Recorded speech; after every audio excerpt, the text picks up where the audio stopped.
Buenos días, seguimos en el Congreso. Hoy vamos a dar la plática de lesiones quísticas cerebrales por resonancia magnética y tomografía. El objetivo de esta charla es precisamente mostrar los diferentes quistes intracraneales primarios frecuentes y establecer un diagnóstico posible en función de la edad, la localización y las características que los presentan en la imagen, tanto tomografía como resonancia magnética. Como introducción, podemos decir que una imagen quística puede definirse como una estructura redondeada, rellena de líquido y revestida de epitelio.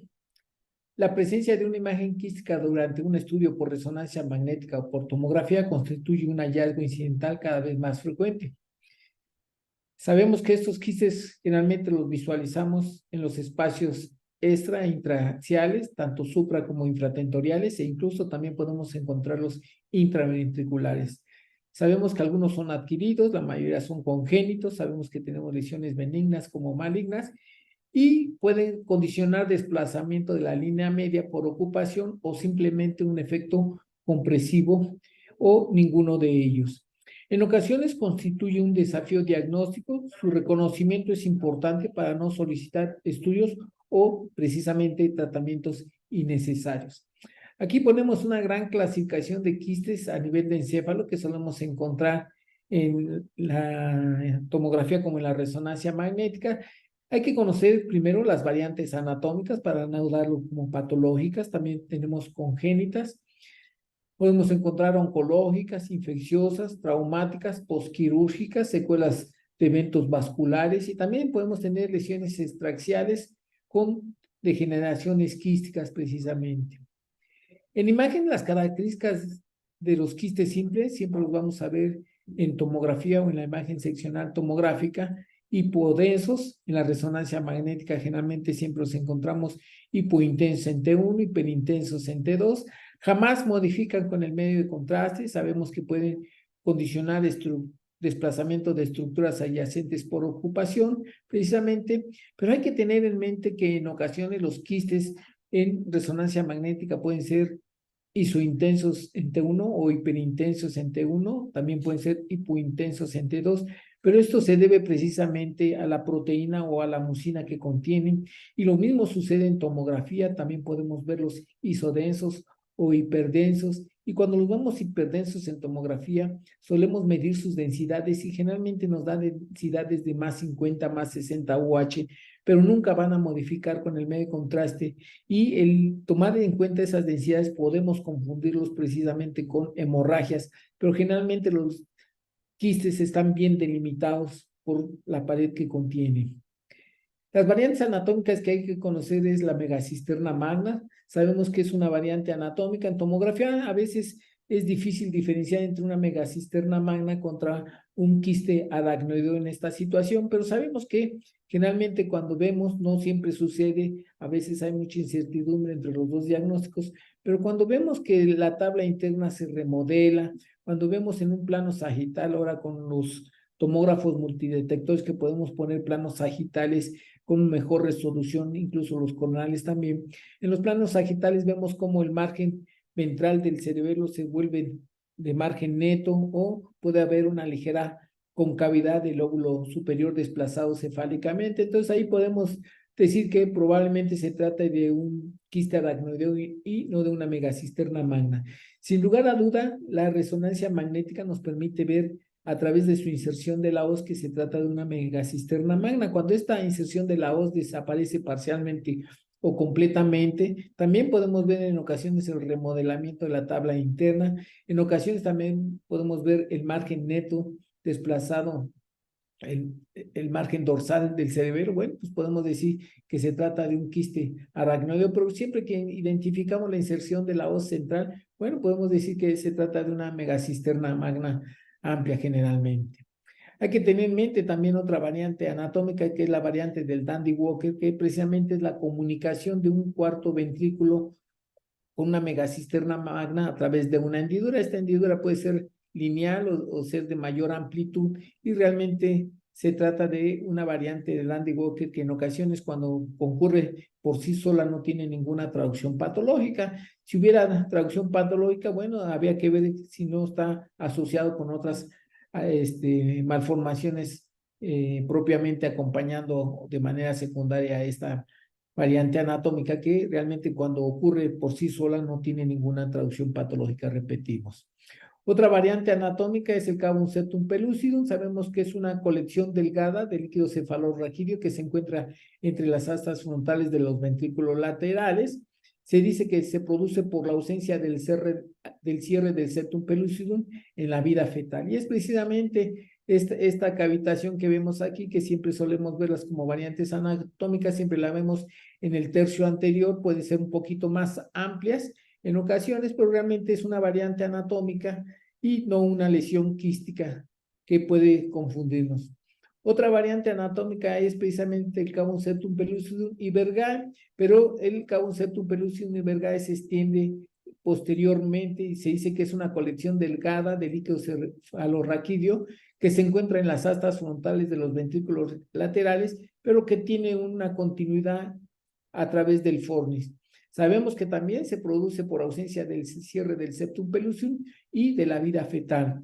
Realmente el septum pellucidum sabemos que llega hasta el tercio anterior, pero cuando se extiende posteriormente, bueno, entonces se le conoce como cavum septum pellucidum ibergae. También podemos llamarle como un quinto ventrículo, o si nada más quieren dejarle como cavum septum pellucidum, bueno, se puede quedar tal cual. Sabemos que es una variante anatómica, pero no la confundamos con otra variante anatómica que es el cavum velum interpositum, y que el cavum velum interpositum es una imagen o un espacio triangular de líquido cefalorraquídeo entre los ventrículos laterales por debajo del fornis.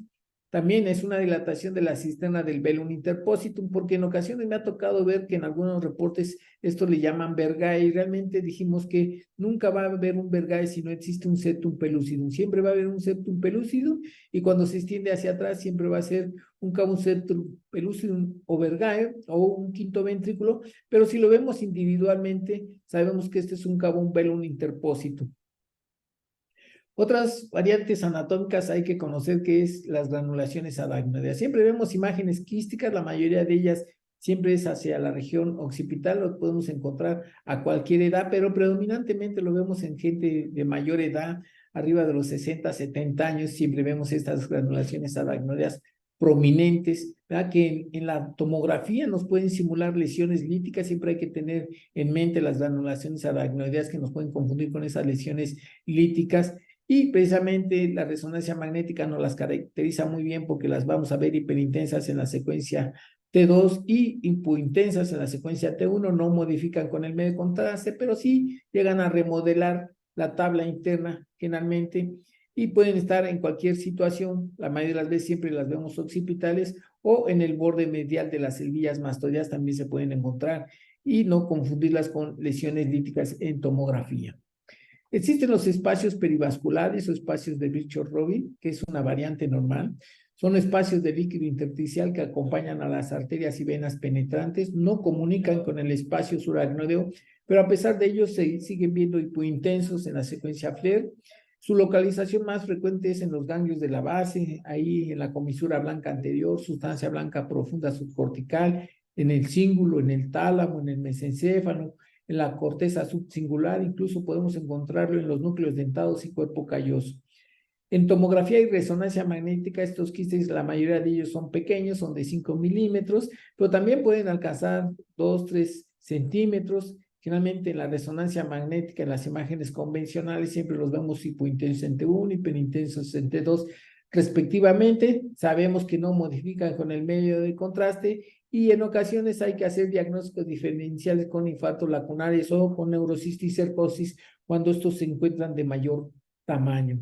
Aquí mostramos unos espacios perivasculares habituales o espacios de Virchow-Robin. Siempre los encontramos hacia la comisura blanca anterior, siempre los vemos hipointenso en T1, hiperintenso en T2. Suelen ser pequeños, a veces no les hacemos caso. Sabemos que la secuencia FLAIR con el líquido, cuando presentan movimiento, pues siempre los vamos a ver francamente hipointensos. Aquí vemos otro espacio perivascular a nivel del puente que puede simularnos un infarto lacunar, pero si volteamos a ver la secuencia FLAIR y vemos esa franca hipointensidad y no vemos área de gliosis alrededor de él, pues realmente se trata de un espacio perivascular precisamente, ¿no? Los espacios perivasculares los clasifican en tipo 1, tipo 2, tipo 3, y generalmente los tipos 1 siempre son los que se encuentran hacia la convexidad, ¿verdad? La mayoría de ellos son bifrontales. Los tipos 2 generalmente los encontramos en los núcleos de la base. La secuencia Flair siempre nos va a ayudar a diferenciar entre infartos y espacios perivasculares. Y aquí vemos un tipo 3 que la mayoría de ellos siempre se encuentran generalmente en el tallo cerebral, ya sea en el mesencéfalo, puente o a nivel del bulbo, los tipo 3. Los espacios perivasculares dijimos que pueden ser de gran tamaño, pueden confundirnos con cisticercos, ¿verdad? O nos pueden confundir precisamente con infartos lacunares antiguos. Generalmente esa es la incertidumbre en tomografía, pero cuando traspolamos la tomografía o la resonancia magnética o viceversamente, siempre los vamos a encontrar estos espacios perivasculares siempre hacia la comisura blanca anterior, tanto en tomografía como en resonancia magnética. Y sabemos que la secuencia Flair nos ayuda mucho. ¿Por qué? Porque no vamos a ver un área de gliosis alrededor de ellos. Siempre se ven francamente hipointensos, precisamente por el movimiento del líquido cefalorraquídeo, que esta secuencia nos permite ver el líquido cefalorraquídeo siempre hipointenso, porque es un líquido que siempre está en movimiento. No modifican, puede desplazar estructuras adyacentes. Y estos son los que siempre los confunden con infartos lacunares antiguos, o incluso pueden confundirlos también con neurocisticerco generalmente, ¿no?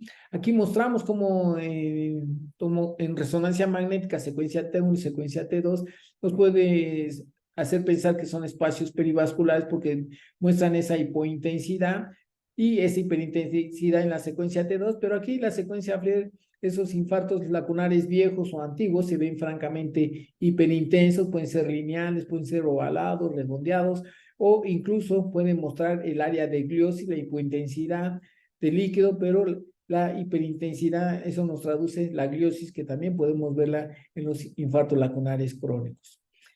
También tenemos los quistes de los plexos coroides o quistes xantogranulomatosos. Realmente son variantes también anatómicas, están presentes la mayoría de las veces, pocas veces no están presentes, generalmente son pequeños y a veces no les hacemos casos.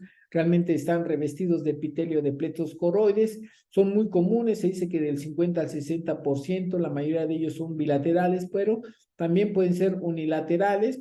La mayoría de ellos miden entre 2 y 8 milímetros, pero pueden alcanzar hasta 2.5 centímetros.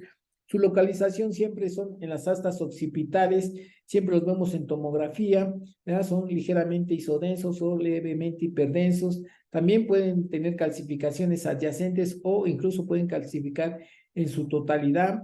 En la resonancia magnética, siempre en la secuencia T1 son ligeramente más isodensos o más hiperintensos en el T1 en comparación con el líquido cefalorraquídeo. En la secuencia T2 son francamente hiperintensos, y algo que hay que tomar en cuenta que en la difusión algunos de ellos pueden restringir precisamente porque pueden tener un contenido proteináceo.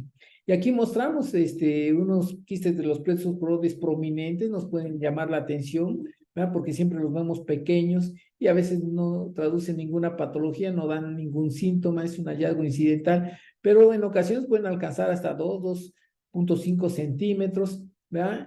La mayoría son simétricos, bilaterales, pocas veces son unilaterales, pero siempre hay que tenerlos en mente, y precisamente siempre son un poquito más isointensos que propiamente el líquido cefalorraquídeo. Si lo comparamos con el líquido cefalorraquídeo, realmente son más isointensos en las secuencias T1, francamente hiperintensos. Y algo que les acabo de decir es precisamente que esos quistes de los plexos coroides pueden restringir, pueden brillar en la difusión, verse francamente hiperintensos, y eso es precisamente por el contenido proteináceo. Y hay que tener en mente que también pueden calcificar, ver esas imágenes redondeadas precisamente en tomografía.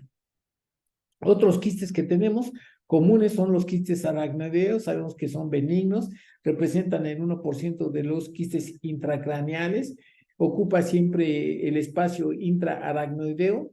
Se cree que su origen es secundario a un desdoblamiento o divertículo de la aracnoides en desarrollo, Sin embargo, otra teoría es el fracaso de las meninges embrionarias para fusionarse. Siempre tienen bordes regulares, lisos, llenos de líquido cefalorraquídeo. La mayoría de ellos son supratentoriales, también podemos encontrar los infratentoriales, tienen un predominio en el sexo masculino, pero la localización más común, más frecuente de estos quistes aracnoides siempre es la fosa media anterior al lóbulo temporal, siempre los encontramos ahí en un 50, un 60%. Puede haber otras localizaciones en fosa posterior o supracelares, incluso pueden estar intraventriculares, ¿verdad? Y otra localización en las cisternas del ángulo pontocelular, podemos encontrarlas en esa localización. En tomografía, en ocasiones solemos ver ese remodelamiento de estos quistes aracnoideos, pueden remodelar la tabla interna, esta es la localización común, ¿verdad? De los quistes aracnoideos. A veces los vemos pequeños, a veces los vemos de tamaño mediano o de gran tamaño.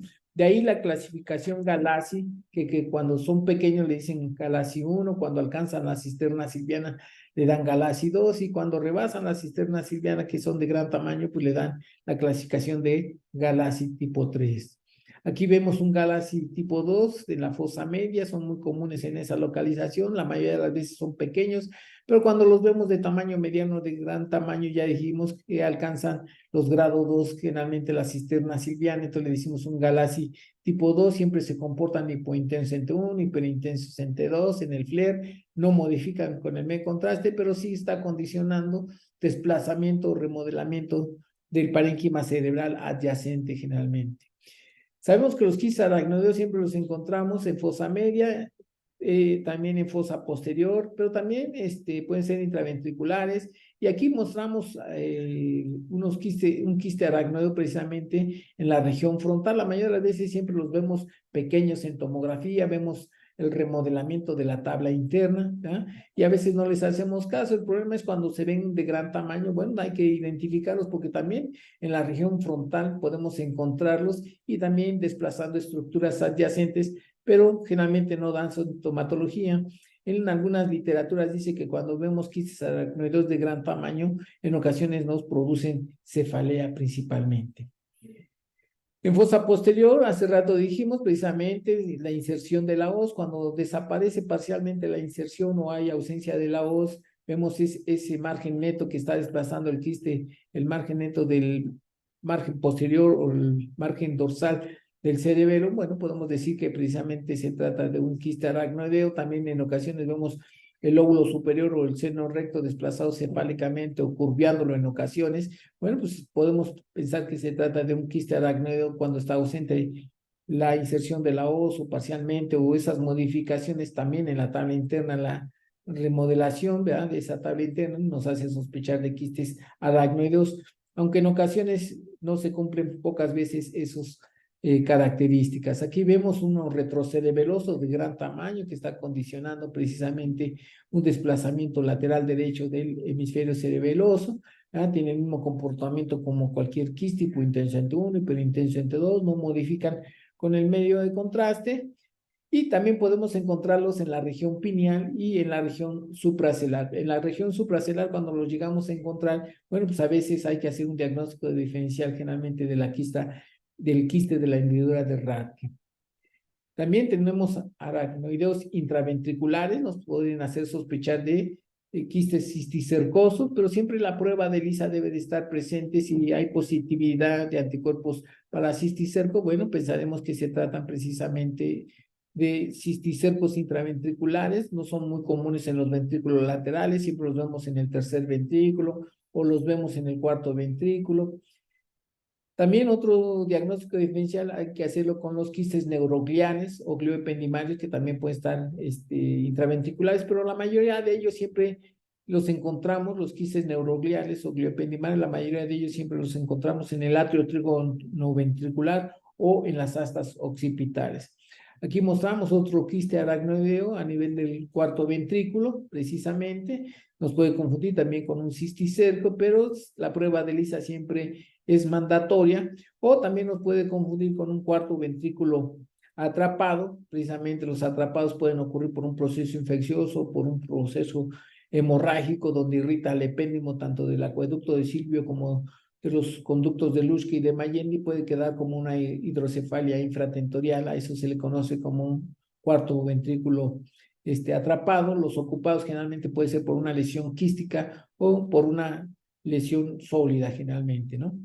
Tenemos los quistes ependimarios, también se le conoce como subependimarios, no son comunes, realmente son raros, sabemos que son benignos, también tienen un revestimiento ependimario, siempre están adyacentes al epéndimo del sistema ventricular. Se cree que su origen surge del secuestro del neuroectodermo en la embriogénesis. También, como cualquier quiste, son iso-hipointensos en T1, hiperintensos en T2, y no modifican con el medio de contraste. Y aquí representamos en una secuencia FLED esa lesión quística subdependimaria, pueden ser de mayor tamaño, ya no modifican con el medio de contraste. Realmente estos son muy raros, los subdependimarios o ependimarios no son comunes. Aquí mostramos otro, el mismo comportamiento del líquido cefalorraquídeo, hipointenso en T1, hiperintenso en T2, está condicionando amplitud de la región del atrio trígono ventricular, no está completando precisamente aquí el asta occipital, lo que nos hace sospechar de que se trata de un quiste ependimario. También nos puede confundir con los neurogliales o glioependimarios, repetimos, pero realmente ambos son de características benignas. Estos quistes neurogliales o glioependimarios los podemos encontrar tanto parenquimatosos como en el espacio suragnoideo, también de localización intraventricular. Dicen que representan el 1% también de los quistes intracraneales. Sabemos que son benignos, congénitos. Su origen dicen que surge de elementos embrionarios del tubo neural que quedan secuestrados dentro de la sustancia blanca en desarrollo. Generalmente siempre están revestidos de epitelio. Ya dijimos que pueden ser parenquimatosos, y cuando se encuentran parenquimatosos podemos encontrarlos en el parénquima frontal o temporal. La mayoría de ellos también pueden ser extraxiales y nos van a confundir en ocasiones con cisticerco, pero siempre tener en mente la prueba de ELISA. Si hay anticuerpos positivos, bueno, pues serán precisamente neurocisticercosis. En resonancia magnética y en tomografía generalmente son de bordes regulares, similares al líquido cefalorraquídeo, suelen ser de tamaños variables, lisos, siempre el comportamiento hipointenso en T1, hiperintenso en T2. Nada más recordemos que en ocasiones pueden tener un contenido proteináceo y pueden cambiar en cuanto a intensidad, siendo isointensos o hiperintensos en T1 o hipointensos en T2. Y precisamente se considera un quiste neuroglial o glioependimarios los de la cisura coroidea, aunque algunos dicen que también pueden ser quistes aracnoideos, pero a final de cuentas los dos son benignos. Nada más no lo confundamos con el espacio perivascular. Generalmente los quistes de la cisura coroidea, la cisura coroidea donde generalmente encontramos esos quistes, pueden ser pequeños, de 5 a 1 centímetro. Aquí vemos un espacio perivascular precisamente en la comisura blanca anterior. Entonces no confundamos los que se encuentran precisamente en la cisura coroidea, y estos quistes de una u de otra forma son neurogliales, glioependimarios. Alguna literatura dice que son quistes aracnoideos. Bueno, a final de cuentas los dos son benignos generalmente. Estos son los quistes neurogliales que generalmente encontramos en las astas occipitales, ¿verdad? La mayoría de ellos los hemos visto en el lado derecho, también en la literatura del lado derecho. Pocas veces los hemos visto del lado izquierdo, precisamente, pero toman la forma de una perita. Generalmente ahí siempre los vemos, pueden ser de mayor tamaño, sí, ¿verdad? Aquí mostramos los quistes neurogliales o glioependimarios, que generalmente son parenquimatosos. Dicen que le gusta mucho la región frontal, la región temporal. La mayoría de ellos son incidentalomas, se descubren por cefalea. Lo primero que nos confunde es que el clínico se angustia también, porque lo primero que piensan que son neurocisticercos en fase vesicular o fase quística. No vemos su escoles, pero de todos modos, y la única clínica, pues es la única cefalea generalmente, y precisamente la prueba de ELISA pues nos puede ayudar. ¿verdad? A veces no hay que, nada más que vigilancia, no hay que someterlos a una cirugía innecesaria. La mayoría de ellos se descubren arriba de los 50, 60 años, pero hay que tenerlos en mente, ¿verdad? Y definitivamente, pues la prueba de ELISA hay que tenerla en mente también para ver si se cuenta con un cisticerco y darle tratamiento de acuerdo a esta patología. Aquí mostramos otro de otra paciente de 64 años, mujercita, con este quiste neuroglial o glioependimario, que también se encuentra en la región frontal. Realmente son incidentalomas, muchos de ellos. Y aquí mostramos otro temporal que tampoco tenía ninguna clínica, ¿verdad? También es una persona de 45, 50 años aproximadamente. y se trató también de un quiste glioependimario, ¿verdad? Nunca se le operó, se le dio seguimiento, la misma imagen similar, sin cambios, en ocasiones cefalea, ¿verdad? Pero realmente no es necesaria la cirugía en ocasiones en estos casos más que seguimiento. También tenemos los quistes pineales, son benignos, frecuentemente se dice que se encuentran en un 10% de los quistes intracraneales, se dice que su origen se cree que es de una degeneración glial isquémica y o quistes preexistentes que aumentan de tamaño por la influencia hormonal o aumento de tamaño de la cavidad pineal embrionaria. En imagen suelen ser uniloculares, bordes regulares, llegan a medir de 1 centímetro hasta 1,5 centímetros, aunque hemos encontrado algunos que han llegado a medir hasta 2 centímetros. Pueden provocar hidrocefalia precisamente porque comprimen el acueducto de Silvio, pero de los que hemos encontrado hasta 2 centímetros, sí vemos compresión, pero no hemos visto nunca hidrocefalia. Su comportamiento, como cualquier quiste, hipointenso en T1, hiperintenso en T2, no modifican con el contraste y dicen que pueden realzar levemente, pero realmente yo creo que es la meninge la que está realzando, que está circundando precisamente a estos quistes. Y un diagnóstico diferencial definitivamente hay que hacerlos con los pineocitomas, porque el pineocitoma también puede ser netamente quístico y ahí en ocasiones hay que hacer vigilancia, ¿verdad? Probablemente anual en imagen, precisamente para precisar que no se trate de un pineocitoma que va creciendo también lentamente y que podemos verlos también netamente quísticos a esta neoplasia benigna. Aquí mostramos precisamente un quiste de la región pineal, vemos cómo está comprimiendo a la lámina tectal, como queriendo obliterar al acueducto de Silvio, pero no tiene hidrocefalia, siempre se ve hipointenso entre 1, hiperintenso entre 2, no modifican con el medio de contraste, muchas veces los vemos tan pequeños que no les hacemos caso. El problema es que cuando tienen un tamaño mayor de 1 centímetro, pues es cuando nos llama la atención precisamente estas imágenes quísticas benignas que siempre las encontramos predominantemente en el sexo masculino, perdón, en el sexo femenino más que en el masculino. Generalmente son más comunes en el sexo femenino. Tenemos el quiste coloide, son benignos, representan del 0.5 al 1% de los quistes intracraneales, siempre contienen mucina o contenido proteináceo. El 99% de ellos se encuentran siempre dentro del tercer ventrículo, adyacentes al techo y al agujero de Monro. Pueden encontrarse en otros sitios, no son comunes generalmente, los únicos sitios que los han encontrado son supracelares, raras veces en los ventrículos laterales o en el cerebelo. Sabemos que estos derivan del ectodermo embrionario, son lisos, esféricos. Repetimos nuevamente que pueden ser de 3 a 4 milímetros o pueden alcanzar hasta 15 milímetros, pero también los hemos llegado a encontrar hasta 2 centímetros. Se dice que 2/3 de los quistes coloides, tanto en tomografía, son hiperdensos, 1/3 de ellos generalmente son iso-hipointensos, entonces hay que tener cuidado con esos que suelen verse isointensos o hipointensos. En resonancia magnética ocurre lo mismo, la mayoría de ellos son hiperintensos en T1, 2/3 de ellos, aunque 1/3 de ellos pueden ser iso-hipointensos. Siempre son de forma redondeada, no modifican con el medio de contraste y precisamente en tomografía muchas ocasiones los hemos encontrado como sangrado en el tercer ventrículo porque miden las densidades de ese contenido proteináceo y les da 50, 60. Entonces recordemos que el medir el contenido de un quiste cuando se ve hiperintenso puede dar una densidad de más 50, más 60, confundiendo con sangrado, pero realmente son imágenes bien redondeadas, ovaladas, bien delimitadas, y siempre cuando vemos un sangrado en el tercer ventrículo y en un plano sagital podemos ver cómo ese líquido hemorrágico se va hacia el cuarto ventrículo precisamente.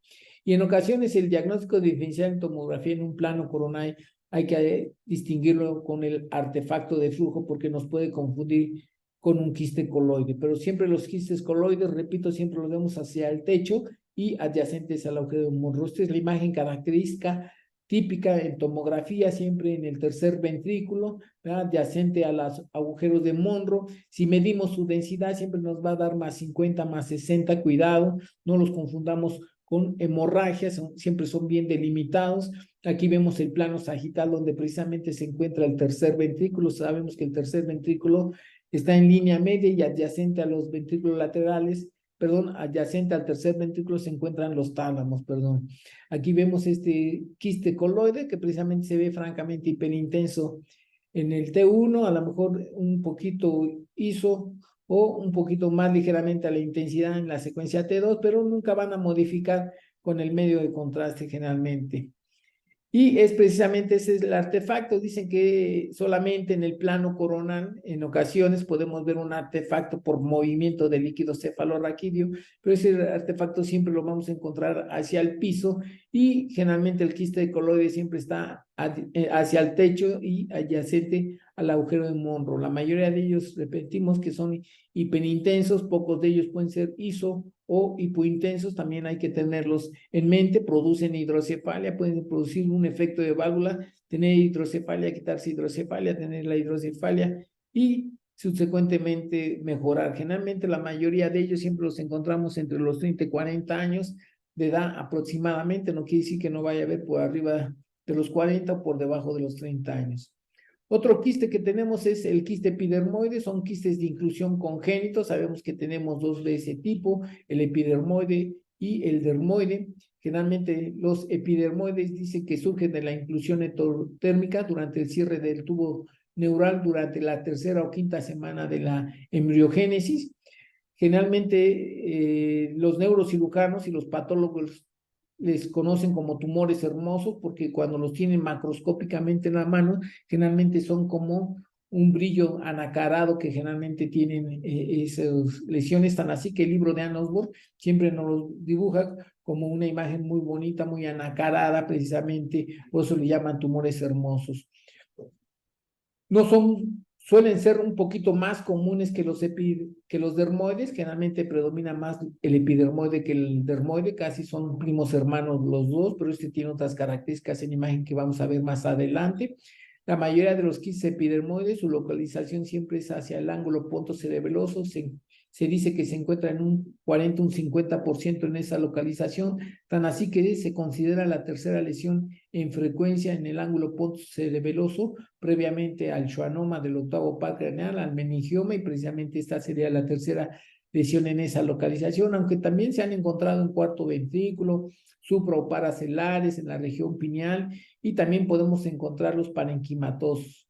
Cuando son adquiridos es precisamente, sabemos que los quistes epidermoides es un tejido epitelial, o sea, de la piel, y que en procesos quirúrgicos o traumáticos podemos llevar esa piel internamente, intracranealmente, y precisamente se pueden desarrollar, a esos son los que se les conoce como adquiridos.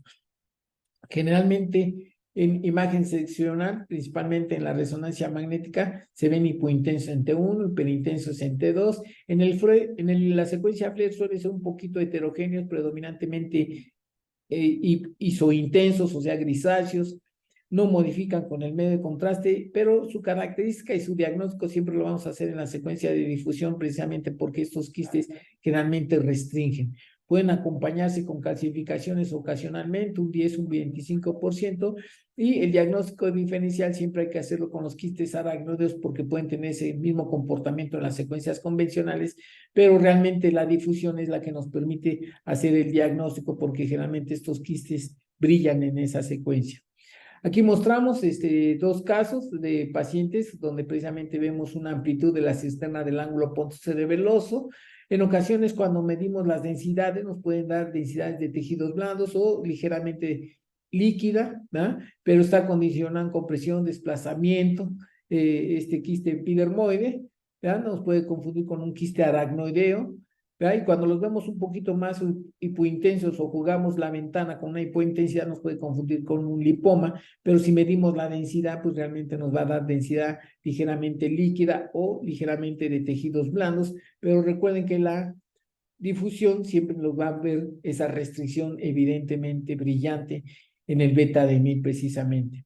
Hay que tener cuidado porque también estos quistes epidermoides pueden tener septos finos, pueden tener septos gruesos y en ocasiones verse heterogéneos verdaderamente. Aquí mostramos otra lesión quística que nos puede simular un quiste aracnoideo. Sabemos que el quiste aracnoideo en el ángulo pontocerebeloso es la cuarta lesión en esta localización, pero el quiste epidermoide domina en tercera frecuencia y nos ayuda mucho la difusión para ver esa restricción evidentemente. Nada más recordemos que también pueden ver heterogéneo cuando se presentan pequeños septos finos o gruesos, ¿verdad? Pero puede confundirnos con un quiste aracnoideo al mostrarse hipointenso en T1, hiperintenso en T2, no modifica con el medio contraste, pero al restringir inmediatamente descartamos el quiste aracnoideo y nos quedamos con el quiste epidermoide. Aquí intencionadamente puse este caso, que es precisamente un quiste epidermoide a nivel del cuarto ventrículo con esos septos finos que en ocasiones puede verse heterogéneo, y a un lado vemos aquí en el hemisferio cerebeloso del lado derecho, vemos al quiste aracnoideo que tienen ese mismo comportamiento, hiperintenso en el T2, hipointenso en T1. Sabemos que no modifican con el medio de contraste, pero el epidermoide generalmente restringe, mientras que el quiste aracnoideo pues no restringe generalmente. Aquí mostramos uno parenquimatoso, netamente, estos son verdaderamente raros. Este es el único que hemos visto en toda nuestra trayectoria de médico radiólogo, donde lo estamos viendo hipointenso en T1, hiperintenso en T2, un poquito grisáceo o heterogéneo en la secuencia FLAIR, está restringiendo con estos septos característicos y no está modificando con el medio de contraste. Aquí el plano coronal hacemos que verdaderamente comprobamos que es netamente parenquimatoso temporal y no está modificando, y nos quedamos con el quiste epidermoide precisamente por los septos y la restricción a la difusión. Los quistes dermoides son quistes también de inclusión, son primos hermanos de los epidermoides, también son congénitos, realmente son raros, son lesiones intracraneales, muchas veces dicen que son de línea media, la mayoría de ellos los encontramos supra y paracelares, ¿ya? Son raros en otras regiones, pueden estar en fosa posterior o en el cuarto ventrículo, pero son localizaciones o incluso interhemisféricos. Su crecimiento puede producir, entre mayor tamaño adquieran, pueden romper y precisamente producir en ese momento una meningitis química. Por eso esos pacientes pueden presentar cefalea súbita y crisis convulsivas. Sabemos que estos contienen folículos pilosos, glándulas sebáceas y apócrinas. En tomografía siempre los vamos a ver hipodensos, nos va a confundir siempre con lipomas porque siempre nos da densidades negativas, unidades Confident, generalmente van entre menos 20 a menos 40 UH, al igual que los lipomas. Tanto el lipoma como los quistes epidermoides pueden tener calcificaciones adyacentes. En resonancia magnética también se ven hiperintensos en T1, simulando grasa, hipointensos en T2, aunque también pueden ser variables, pueden ser iso o hiperintensos también en la secuencia T2, y generalmente el diagnóstico diferencial de estos quistes dermoides hay que hacerlos precisamente con los lipomas o en ocasiones con quistes epidermoides blancos, ¿verdad? Porque también existen los quistes epidermoides blancos, pero siempre van a restringir a la difusión generalmente.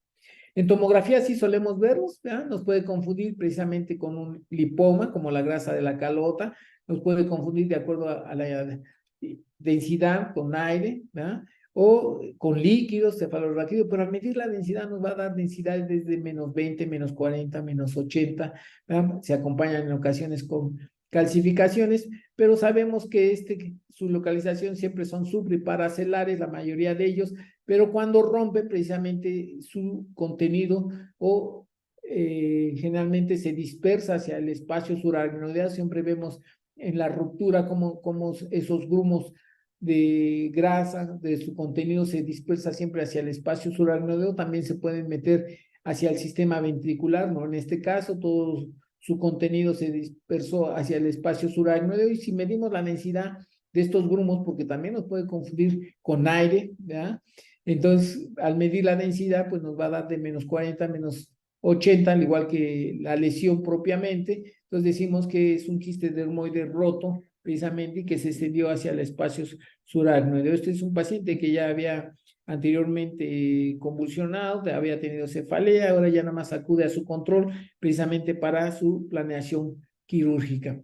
Aquí mostramos un caso por tomografía y el mismo paciente, precisamente cómo se comportan esos quistes dermoides, que generalmente aquí nos da densidad grasa, ¿verdad? Y precisamente la ruptura, vemos su contenido disperso en el espacio subaracnoideo.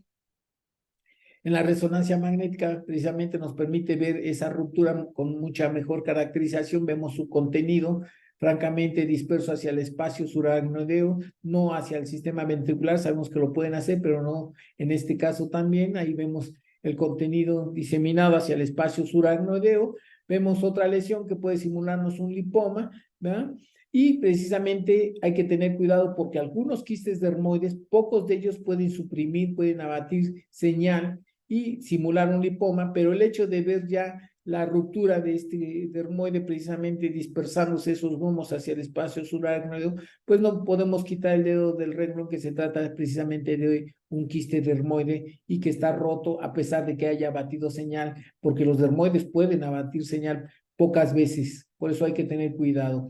Siempre decimos que su comportamiento es hiperintenso en T1, ¿no? No, en ocasiones no, pueden ser también variables en el T1, ¿verdad? Pero el simple hecho de ver cómo este quiste dermoide está roto, se ha dispersado a través de su contenido, a través del líquido cefalorraquídeo, ¿verdad? En el espacio aracnoideo, precisamente ahí lo vemos, dispersos esos grumos y son rotos, pues no vamos a dudar que se trata precisamente de un quiste dermoide roto.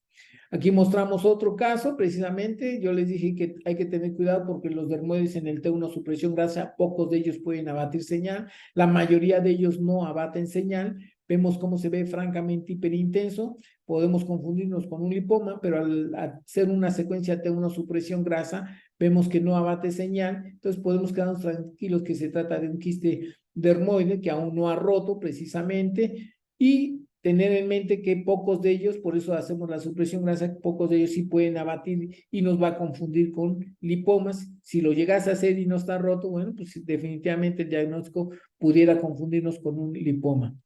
Tenemos otros quistes conocidos como quistes neuroentéricos, son endodérmicos, congénitos, benignos. La mayoría de ellos son intracraneales, siempre los encontramos anterior al tallo cerebral a nivel del clivus o en la unión cráneo-cervical, aunque también se pueden encontrar en las cisternas del ángulo pontocerebuloso generalmente.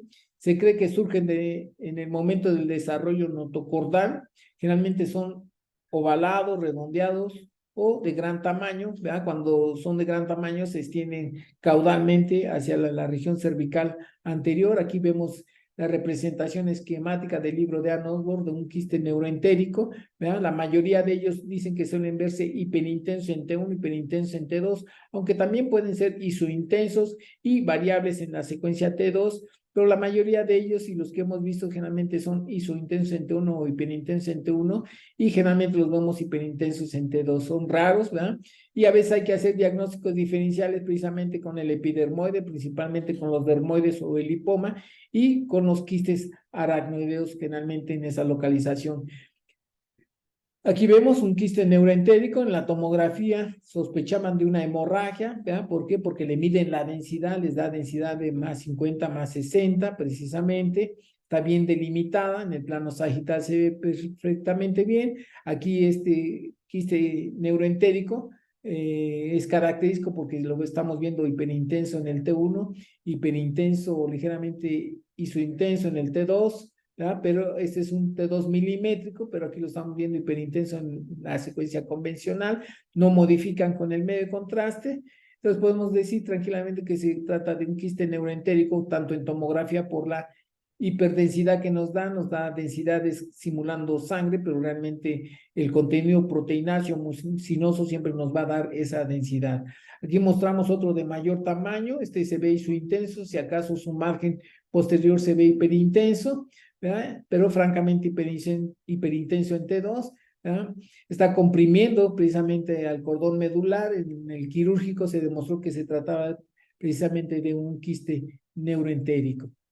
Los quistes de la hendidura de Rathke sabemos que son congénitos, dicen que surge de restos de la hendidura de Rathke embrionaria por fracaso de la obliteración de la bolsa de Rathke.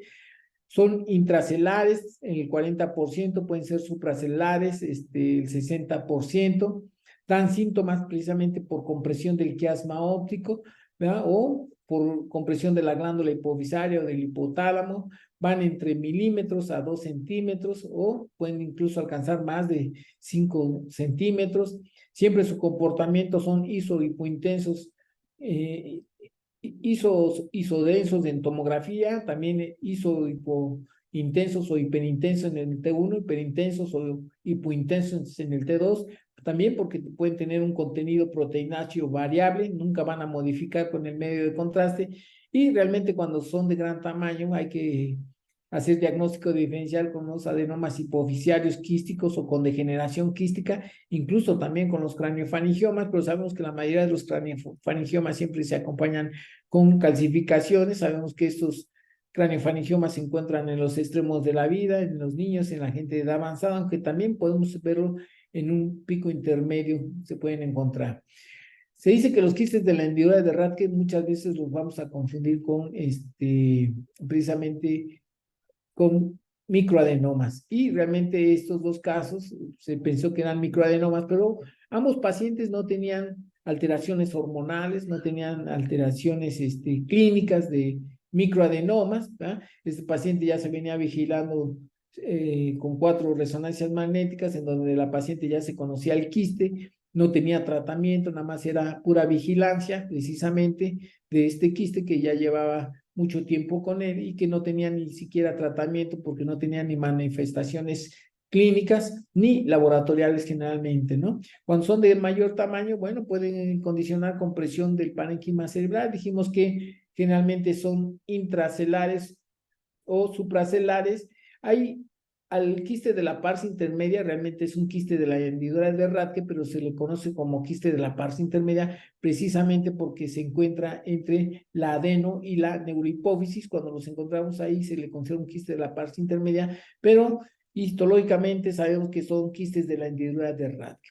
Cuando se encuentran supracelares también pueden ser netamente quísticos, pueden simularnos probablemente un macroadenoma porque pueden ser isodensos o pueden ser hiperintensos en las diferentes secuencias, ¿verdad? No modifican con el medio de contraste, pero en ocasiones hay que ir quirúrgicamente por ellos porque están dando manifestaciones. Lo mismo, este paciente se pensó que era un microadenoma, no tenía alteraciones hormonales, no tenía clínica de un prolactinoma o de algún otro tipo de tumor de hormonas en esta localización, pero sí le estaba produciendo compresión quiasmática, había que hacer la resección quirúrgica y definitivamente pues también es un quiste, ¿verdad?, de gran tamaño, que se trataba de un quiste de la hendidura de Rathke con el comportamiento característico de un quiste. Tenemos los quistes porencefálicos, son cavidades quísticas entre el parénquima cerebral, ocupados por líquido cefalorraquídeo que comunica con el sistema ventricular y con la sustancia blanca gliótica adyacente, generalmente va acompañando a estos quistes porencefálicos. Pueden ser congénitos, pueden ser adquiridos. Se dice que los congénitos se originan de un proceso encefaloclástico fetal o perinatal que resulta de una lesión vascular o infecciosa o traumática intrauterinamente, y los adquiridos también ocurren posterior a la vida, que son secundarios por una isquemia, un trauma, una infección o una cirugía. La mayoría de ellos son corticales o subcorticales, pueden ser bilaterales, pueden ser unilaterales, pueden tener un tamaño variable de pequeño a gran tamaño. Siempre tienen una localización en territorio de arterias cerebrales principales. Generalmente tienen la similitud del líquido cefalorraquídeo hipointenso en T1, hiperintenso en T2, y generalmente comunican generalmente con el sistema ventricular, y en la secuencia FLAIR siempre vamos a identificar la gliosis, la hiperintensidad generalmente de estos quistes porencefálicos que comunican con el sistema ventricular generalmente, ¿no?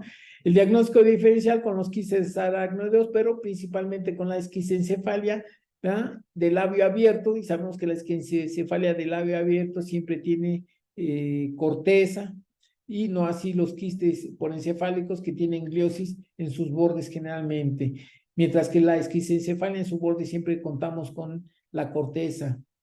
También podemos con los quistes ependimarios o glioependimarios. Aquí tenemos este quiste porencefálico, donde la representación esquemática del libro de Osborne nos habla de la comunicación de esta cavitación quística con el sistema ventricular, pero vemos su cambio gliósico principalmente, y aquí precisamente en la secuencia FLAIR vemos esa gliosis, esa comunicación.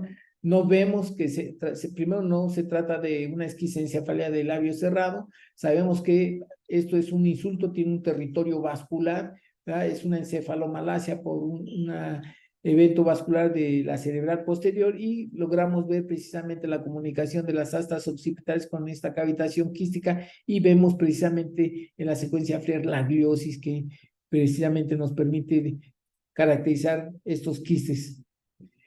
La neurocisticercosis, sabemos que es una infección parasitaria muy común a nivel del mundo por la Taenia solium.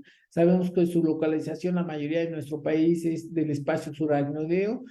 Frecuentemente lo vemos en las cisternas de la base, pueden estar en el sistema ventricular, pueden estar parenquimatosas o estar dentro de los espacios de Virchow-Robbins simulándonos parenquimatosas, pueden estar también oculares. Sabemos que la reacción inflamatoria provocada por estos quistes cuando pasan a una fase vesículo-coloidal pueden producir como secuela adherencia de las circunvoluciones adyacentes, simulando erróneamente quistes intraparenquimatosos de los mismos. Aquí lo que nos interesa es precisamente conocer la fase quística o vesicular y la vesículo-coloidal, que es donde muere el cisticerco, da una reacción inflamatoria, realzan en anillo, hay edema, generalmente, y precisamente hay que hacer diagnóstico de la neurocisticercosis con espacios perivasculares, con abscesos, con tuberculosis, metástasis, incluso con neoplasias netamente quísticas de alto grado de malignidad.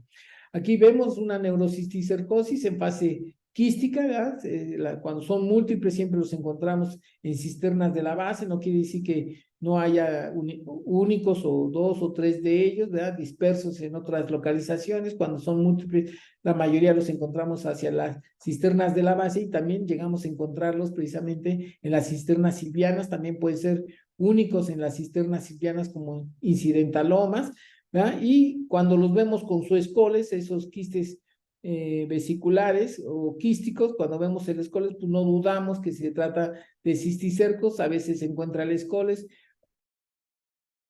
hacer diagnóstico diferencial con otras posibilidades, pero siempre la prueba de ELISA positiva en esta patología siempre va a estar presente. Y otra fase que nos interesa, porque sabemos que la neurocisticercosis tiene 4 fases, la fase quística, la fase vesículo-coloidal, que es la fase activa, la nodular granular y la calcificada. Bueno, las 2 primeras son las que nos interesan, porque también podemos tener esos neurocisticercos en fase aguda, en fase vesículo-coloidal, donde el cisticerco se muere, libera toxinas, produce un proceso inflamatorio y realmente podemos ver cómo realzan en anillo, podemos ver el escoles, a veces el líquido se hace turbio, siempre esta fase vesículo-coloidal siempre se acompaña con edema, precisamente, y vemos ese reforzamiento. Aquí vemos unas fases quísticas con su escoles, pero acá realmente la fase aguda, precisamente por el reforzamiento. Acá mostramos 2 neurocisticercos nuevamente, donde precisamente uno lo encontramos en el tercer ventrículo y otra en la cisterna silviana en fase quística por presencia de su escoles precisamente. Este nos puede simular un quiste neuroglial, se encuentra en intraparenquimatoso, raras veces los quistes aracnoides se encuentran en los ventrículos, pero tenía positividad en prueba de ELISA para anticuerpos. Bueno, pues se trataba de un neurocisticerco en fase vesicular. Los abscesos cerebrales, sabemos que es la formación de un absceso, puede tener como origen una diseminación hematógena o una inoculación directa tras una cirugía o un traumatismo, por extensión intracraneal o un proceso infeccioso como una otitis media, la sinusitis, o bien como una complicación de una meningitis. Los abscesos cerebrales, cuando vienen por diseminación hematógena, suelen encontrarse generalmente en la unión sustancia gris-sustancia blanca. No quiere decir que no vaya a haber la sustancia blanca profunda, pero cuando son por vía hematógena siempre los encontramos justacorticales. Y en algunas ocasiones, cuando llegan a romper o pueden extenderse hacia el sistema ventricular, pueden producir una ventriculitis y una ependimitis, generalmente produciendo ese reforzamiento anormal del epéndimo y del plexo coroide, generalmente. Sabemos que hay muchas lesiones que refuerzan el anillo, pero precisamente la mayoría de los abscesos, si no es que todos, independientemente el agente etiológico bacteriano que sea, siempre los abscesos siempre van a restringir en el beta-amil, se van a ver hipointensos en el ADC, siempre van a realzar en anillo, nada más que recordemos que hay muchas lesiones que nos pueden reforzar en anillo, pero ya teniendo la difusión, pues nos caracteriza precisamente que se trata de un cistis, de un absceso, perdón, se trata de un absceso, independientemente se vea iso o hipointenso en T1, hiperintenso en T2, pero siempre la restricción a la difusión de esos abscesos van a ser el diagnóstico precisamente del absceso cerebral. Otra lesión quística con el nódulo es el astrocitoma pilocítico. Sabemos que es una tumoración grado 1 de la OMS, un decrecimiento lento, circunscripto, afecta a ambos sexos, ¿verdad? Predomina generalmente menores de 15 años, su localización siempre son cerebelosas, infratentoriales, aunque también se pueden encontrar en tallo cerebral o supratentoriales. Cuando son sólidos pueden ser afectación al quiasma óptico, al hipotálamo, ganglios de la base, a los tálamos. Sabemos que estos astrocitomas se pueden acompañar en la neurofibromatosis tipo 1, un 10 o un 15%. Generalmente son quísticos con su nódulo intramural, son clásicos, pero también hay que tenerlos en mente que son sólidos o mitad sólido o mitad quístico, pueden tener diferente apariencia, pero la mayoría de los astrocitomas pilocíticos y en los niños siempre los vemos en los hemisferios cerebelosos con el nódulo que generalmente siempre realza intensamente con el medio de contraste.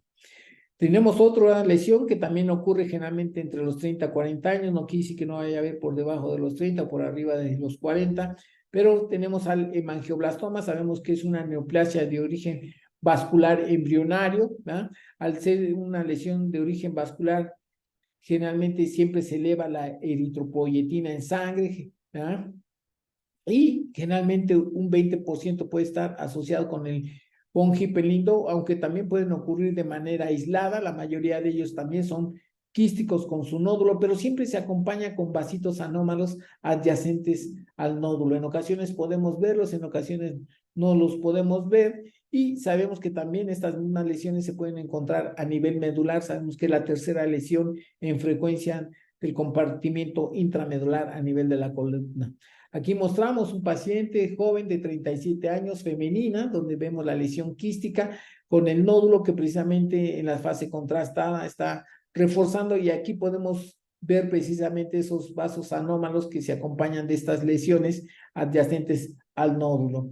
Y por último, el astrocitoma quístico maligno, que es un tumor maligno, ¿verdad? Se considera grado 3, grado 4 de la OMS. La mayoría de ellos están por arriba de los 50 años, tiene un predominio en el sexo masculino.